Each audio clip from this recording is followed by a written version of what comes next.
I did notice that you sent out a tweet that got a lot of traction during the show or after the show, and you said basically, what you're hearing right now is lies and fairy tales. Tell us what you meant by that exactly. That was aimed at Miles, I'm assuming. Yeah, well, I was sitting on the stage while Miles and his alleged ex-girlfriend were going back and forth about his coming out situation.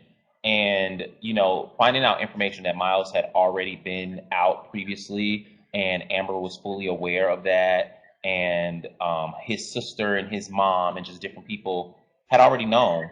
Um, I was flabbergasted because I was sitting there listening to it, and it was like, why are we going over this? This is a lie. This is a fairy tale. This is bullcrap. So I was kind of like over it because again, I had so much built up stuff that he had did to me, and then I had to sit through that part of that lie. I just was kind of like over it. I was just like just there. So you got to tell us. I mean, how did you come to the conclusion that it was all fabricated? His relationship with Amber, because initially you believed that was true, and apparently they were together for 10 years, right?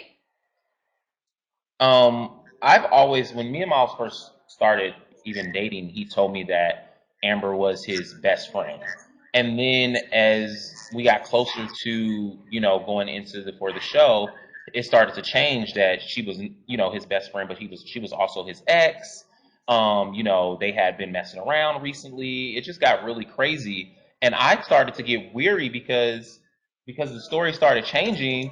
I had to figure out what exactly was going on.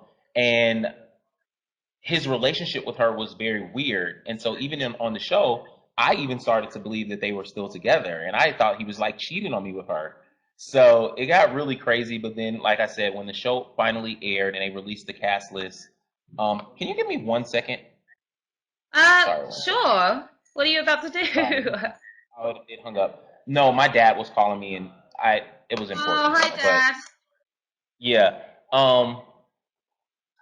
Yeah, so once the show started to air, and then I started to get information. I started to get information from cast members, just random people on Instagram, and just all over the place. Um, Things started not to add up with him and what he was doing, and when he was the days we were apart, and I found out he was cheating on me. It's just a lot of stuff that just started to come out, and I just had to figure out because I was kind of disappointed and I felt kind of like pressured to stay in the relationship because now the show is airing. We have so many people behind us and so many people who wanted us to be like this iconic Strong couple. couple. Yeah. Yeah, I and mean, even the I LA didn't want to Times did a story on you guys.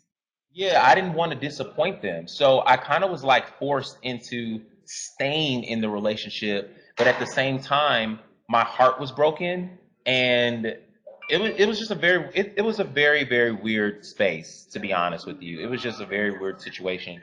And by the time the reunion came around, um, I couldn't hold it in anymore. You know what I mean? It was just I had to let it out because I started feeling like it was such a disservice to the community that this this situation or this part of the show was getting pushed so heavily and it wasn't true.